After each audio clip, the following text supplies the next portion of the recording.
Hello,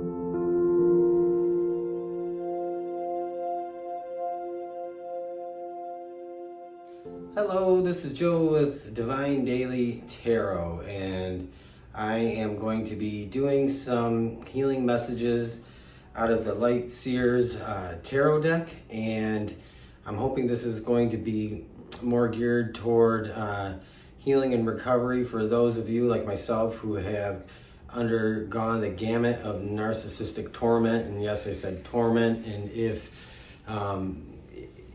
that resonates with you, then you know exactly what I mean by that. And this deck I'm going to use is very specifically geared toward healing messages.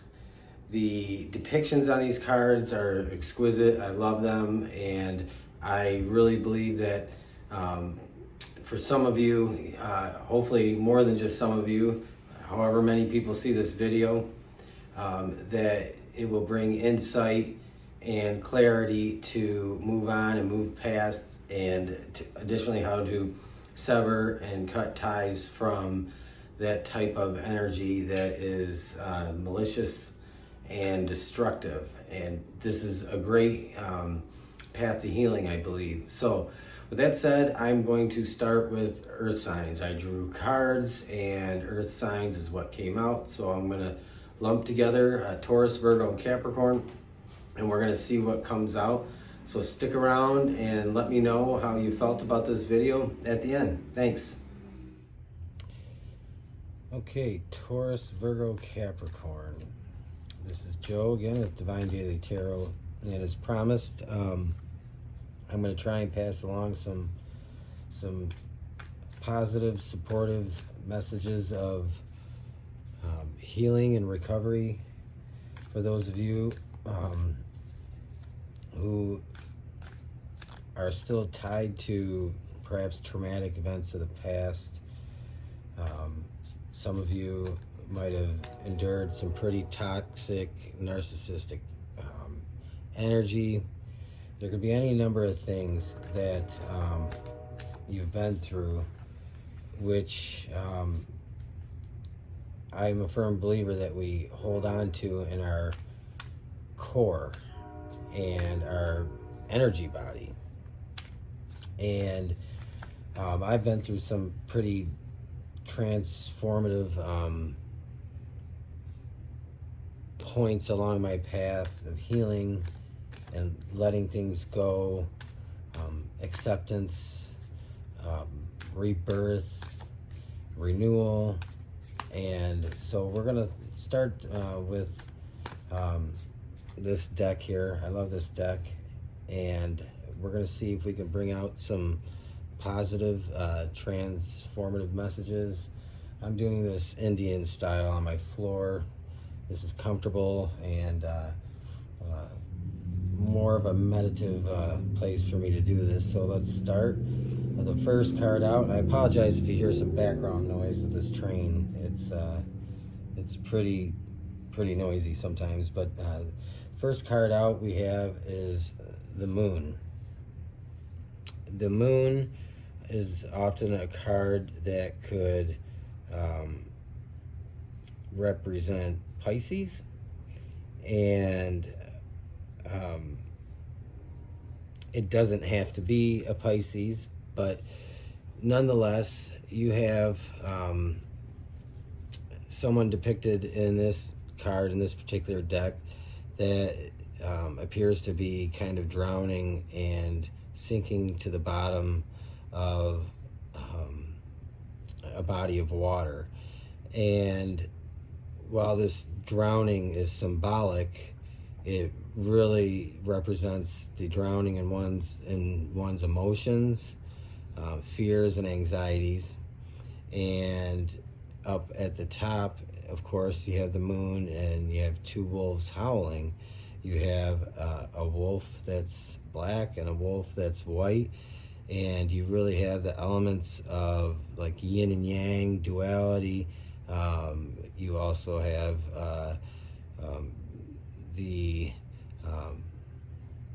the whole idea of this card is it's a self-imposed type of place, but not always. This could be for somebody, whether you're a Pisces or not, or perhaps you've gone through some difficult times with the Pisces, and maybe the first message out could be whether you're Taurus, Virgo, or Capricorn, and it doesn't matter if you're dealing with the Pisces or not. If you're connected to a Pisces, that doesn't matter. That's not what this message is about. The first message I get is for anybody that is dealing with mental health struggles, that that number one, there is hope, that the moon goes through phases. The moon is, we're not always in a full moon. The moon is ever changing. It goes through its cycles, goes through eclipses, and transits on a pretty predictable pattern. And with the predictability of the moon, there is that ability for anyone suffering from any type of depression, anxiety, any type of disorder, that with the predictability of the moon, there is, to me, hope that for anybody, that there is also the predictability of oneself to not succumb to the drowning of one's emotions and fears, worries, and anxieties, that learning the internal rhythm of your emotional body is one key to transiting the different phases of your life, just like the moon waxes and wanes. So the first card out is the moon. Some of you might be feeling heavy mental or emotional energy. You may have in the past felt like you were drowning in emotion. You may have felt like this was caused by somebody else. Sometimes we could get so caught up. Also, the next message is we can get so caught up in conflict that we sometimes start to imagine things that aren't really happening, because we are trying to play out every single scenario in our minds over and over, because our brains have this, and just this really obsessive need to really compartmentalize things and to understand things and why things are happening the way that they are. So to me, the moon is representative of, in this scenario, of the overwhelming burden of emotions and the sometimes self-imposed deception that we can inflict on ourselves, or even the conditioning by others that they can cause us to feel when those circumstances aren't even real. And that's something that narcissists are very good at. They are very good at brainwashing us or causing us to question our own sanity, because it seems so absurd that we start to question our own self-worth, our own sanity, our own right and wrong in a situation, and we can sometimes start to believe that we are indeed the problem. So with the moon out, there's this awareness of not falling into that sea of emotions and that sea of oppression that can come along with a number of ailments, from bipolar disorder to depression, major depressive disorder, anxiety, PTSD, all those kinds of things that people can be going through as a result of past abuse and trauma. So I know that was a little long, but I feel this is a fitting opening because we are emotional bodies, and the moon is very representative of tricking us or causing us to become weighed down with these fears and worries. We have the Six of Swords, and this came out upright, and this card I'm laying out is in the past. This is the current underlying theme.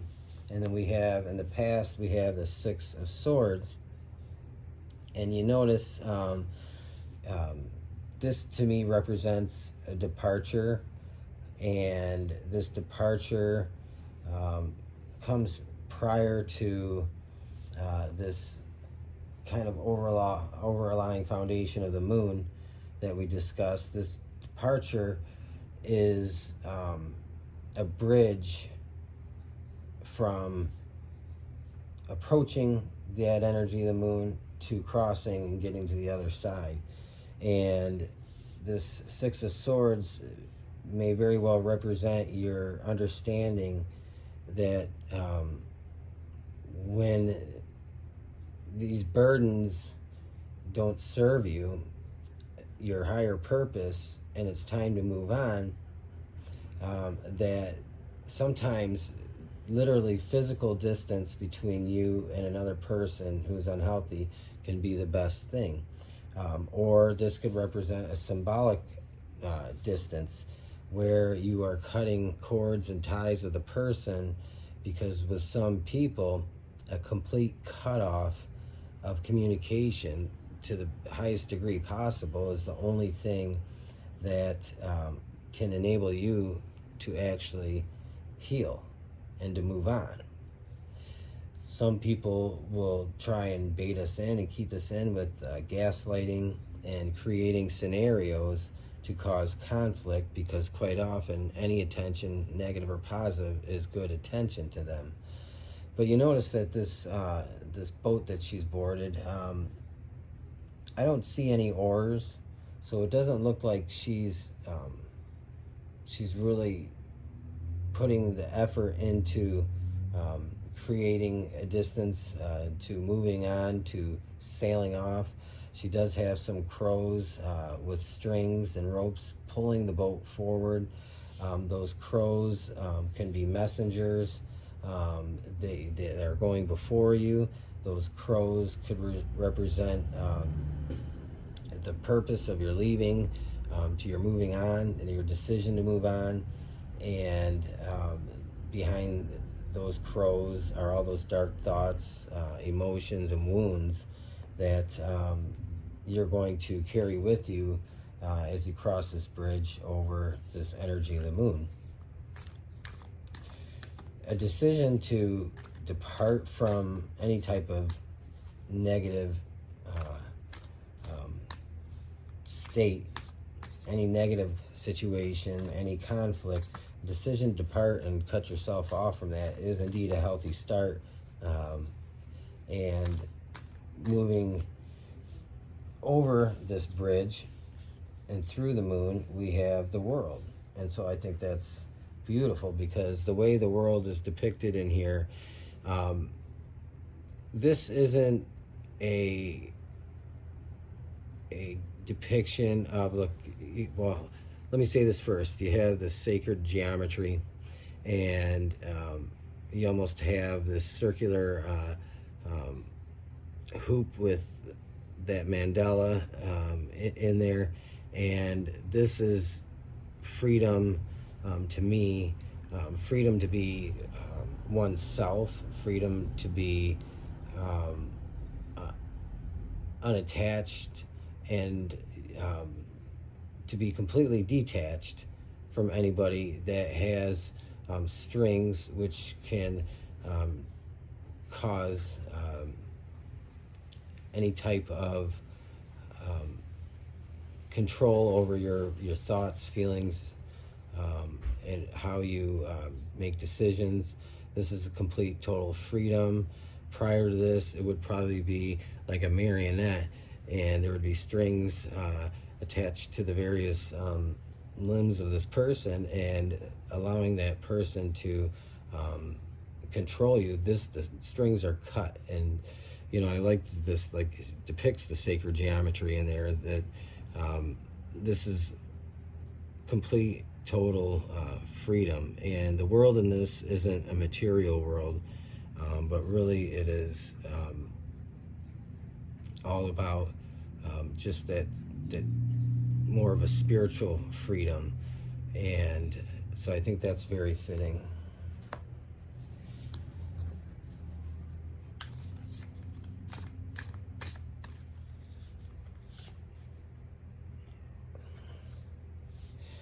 Now, with the World comes, next to that comes the Hanged Man. And this is a very good place to be, because this affords you the time to not only rest, but just to be still. And in that stillness comes a lot of self-observation and pondering, analysis of where it is you've been, so that a decision at some point can be made to where it is that you ultimately want to end up. This definitely is, I think, especially for anybody going through like some kind of spiritual awakening, change in their spirituality, religious beliefs, spiritual beliefs, this is a perfect place to be, because it allows you to observe and to kind of contemplate those things in a judgment-free way.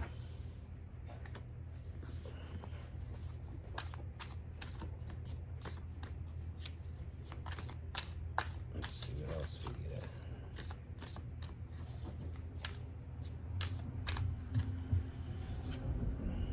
And we have the Two of Cups in reverse, and I don't always read reversals, but this is definitely going to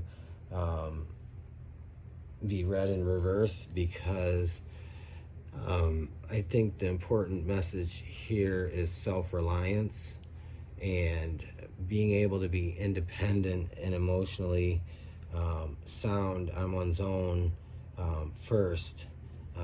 Is the most important thing. That the romantic idea of Jerry Maguire and You Complete Me, although it sounds good and it kind of just creates that thought that you need somebody, we need somebody to make us happy, but in truth, happiness comes with the person solely as an individual. And I think this in reverse shows the necessity to be joined with yourself in a way that's healthy.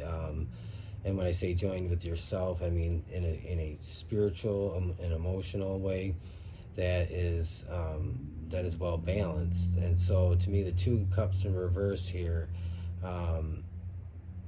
that's really the message I get from this with the Hanged Man.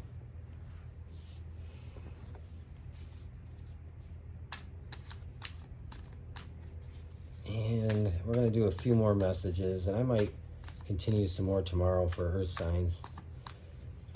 I do not mean to ramble on that long with the moon.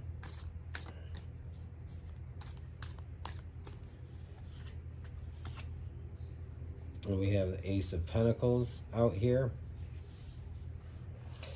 That Ace of Pentacles,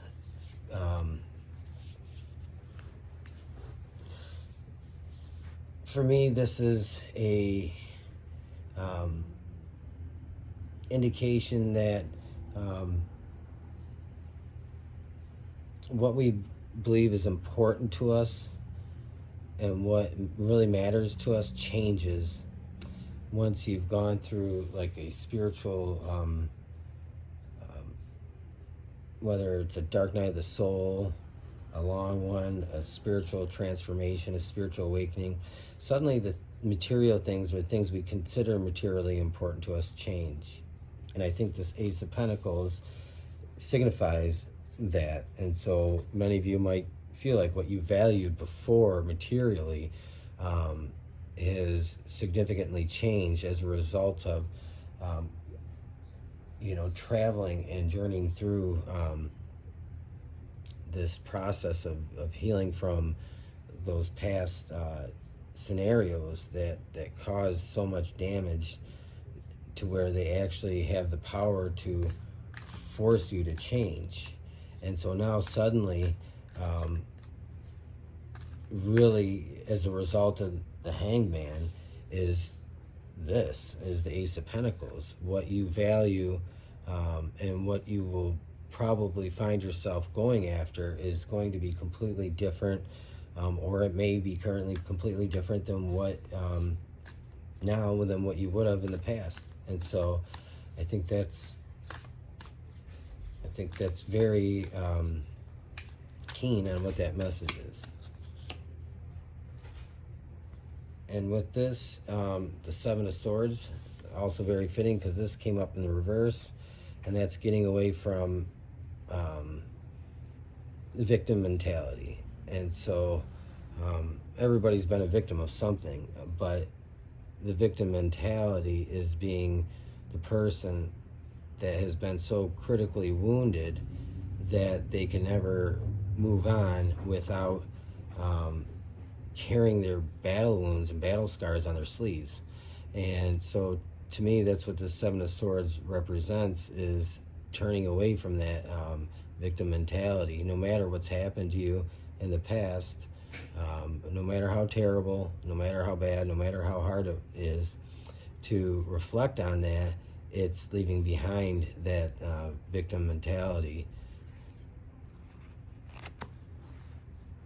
I'm going to scoot that up a little bit, and we got a couple more to go. Let's see. My whole idea was just to do this in a circle, starting from the top and then kind of come around. So we'll see what else we get in the last few cards.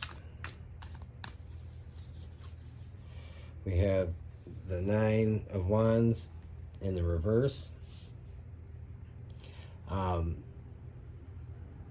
So Nine of Wands is an interesting card,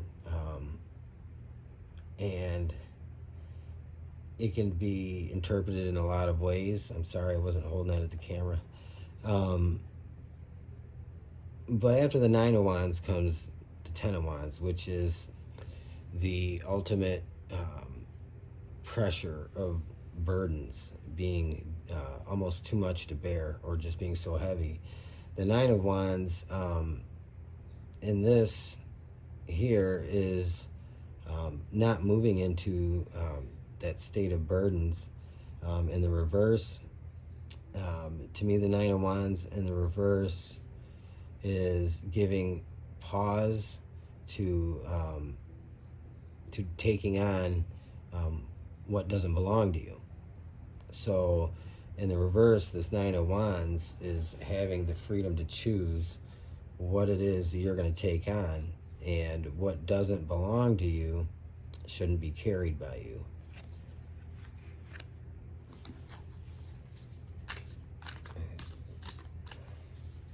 I'm going to do a couple more shuffles here.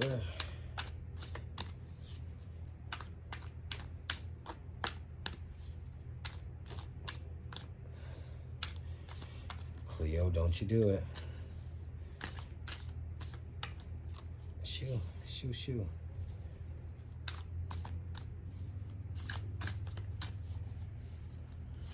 All right, we have Justice in the upright position, and this is we're almost all the way around in a full circle here. So Justice is about balance, give and take, and fairness. But to me, I could go on a long tangent, and I'm not going to, but there's one thing I learned, is people who have been very deeply wronged have this incredible, almost selfish need to get justice. And it can be something that overtakes you, because you never can really get back what was ultimately done to you. And so what good is justice if it can't truly erase what happened? But nonetheless, justice is still important, and two reasons for that is intentional affliction of physical and emotional harm and financial harm and other types of things. They do need to be made right, and I'm a firm believer that the truth always does come out. It always comes to light. That's something my fiance has always told me through the last several years, going through some hard times, and it's the truth. But the other reason why I think people are so caught up on justice is because some things can have such an impact on somebody that it has the potential to impact generations of people, beyond just that one person. And if you look at things like the Holocaust, slavery, women's rights, to all other types of big movements, MLK Ultra, like there all kinds of different scenarios that things that are done in secret or out in the open intentionally can cause such harsh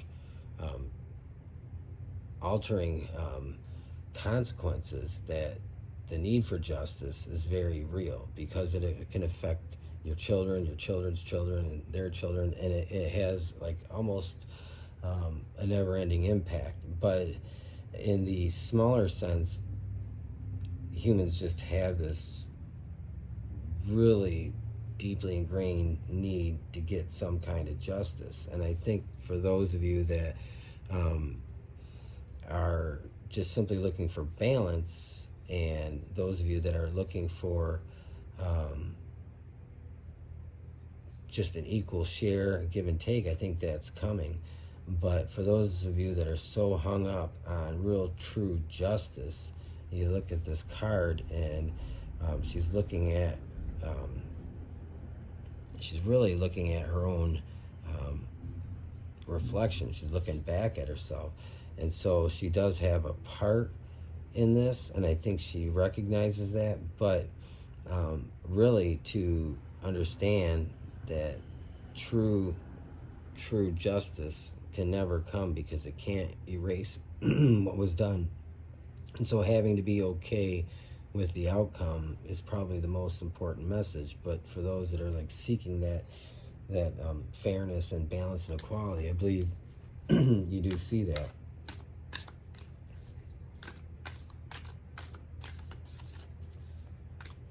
And then we got one more.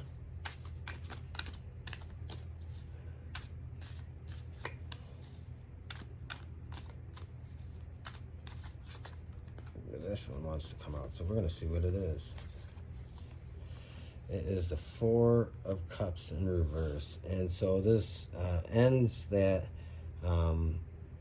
this circle that we've completed, and this is no longer looking at that one thing that you don't have.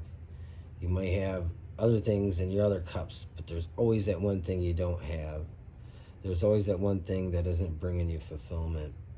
And there's always that one thing that, that we desire. When we attain one thing, there's always that next thing. And realizing that things don't bring fulfillment and happiness. Things don't erase pain. Whether it's drugs, alcohol, sex, shopping, just obtaining things materially, a better job, a better boyfriend, a better whatever, or something that you just don't have. So this is completing that circle, like not looking to other things to bring you that fulfillment, but rather, and it's interesting, it's directly across from the Hermit, or I'm sorry, the Hangman, that time where it's spent really getting to know oneself and being truly okay with exactly where you're at and what you have. So those are the messages that I have for that would be Taurus, Virgo, and Capricorn.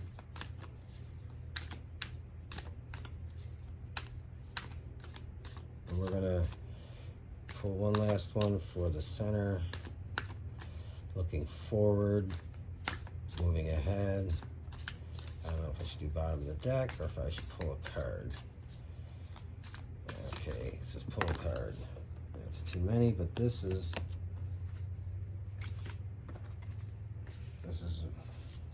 pulled up.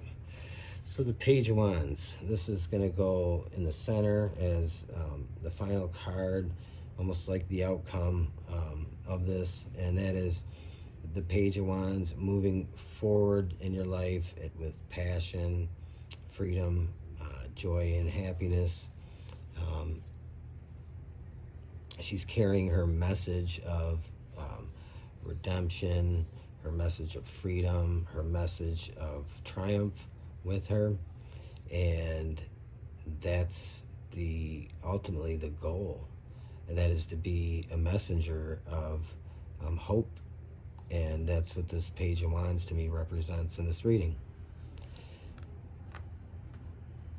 So that's what I have. I hope it just brings some sort of insight and focus to the areas that allow you to be kind of freed of, you know, emotional bondage, I suppose you would call it. So with that said, I hope you enjoyed it. If you did, just please share your thoughts, leave a comment, share, subscribe, like the video, and have a good night.